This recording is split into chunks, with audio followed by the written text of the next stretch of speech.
Hey there! As that cool, crisp air starts to roll in, you know what that means. Winter is just around the corner. And there's one appliance in your house that's about to go into overdrive, your water heater.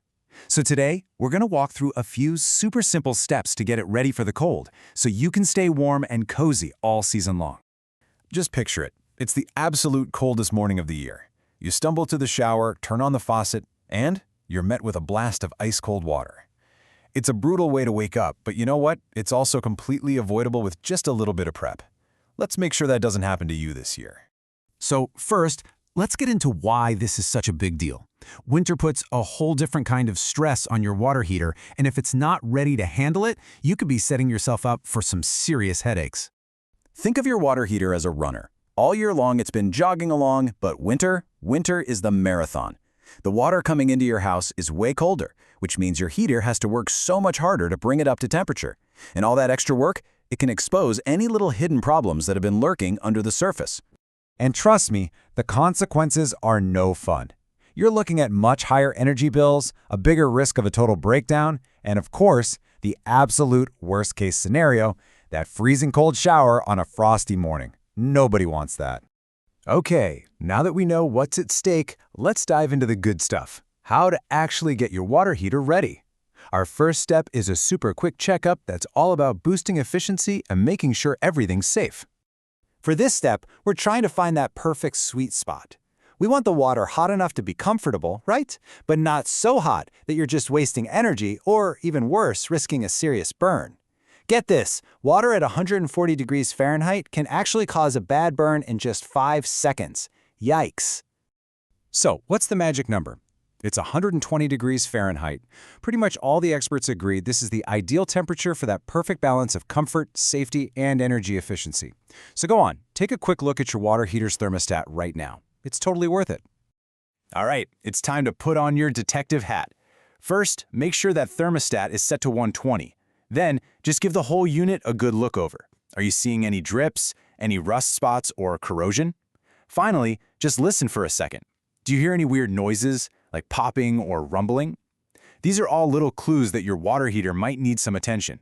So now that we've checked out the outside of your water heater, it's time to give the inside a little love. Now this next step is a bit more hands-on, but I promise, it's one of the most important things you can do to keep your heater running for years to come.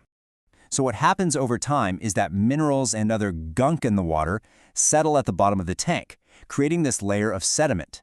Think of it like a thick, sludgy blanket that's covering the heating element.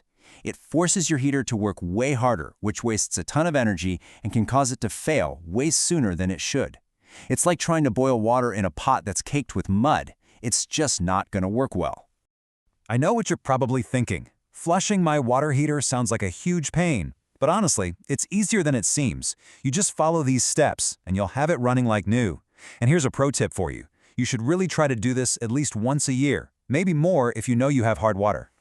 We're in the home stretch now. We've cleaned out the inside, we've got the settings just right for performance. Now, we just need to protect it from the cold. Did you know that your water heater is losing heat all the time, even when you're not using any hot water? It's called standby heat loss, and it can actually account for up to 15% of your water heating bill. That's just money vanishing into thin air. The good news is, a little insulation can make a huge difference.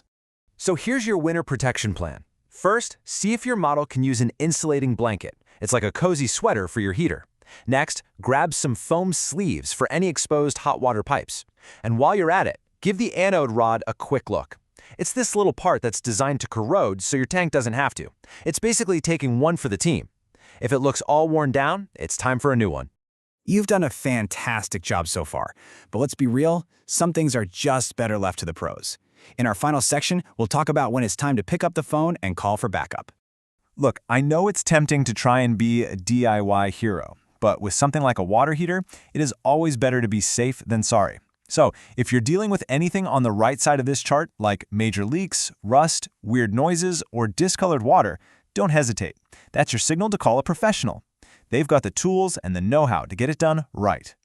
So, just to recap, here are our top 3 pro tips to get you through the winter. 1. Have a small emergency kit ready to go. 2. Keep track of your service schedule. And 3. Become a bit of a water heater whisperer and learn to spot the early signs of trouble. Follow these tips, and you'll keep things running smoothly all winter long. So, what's it going to be?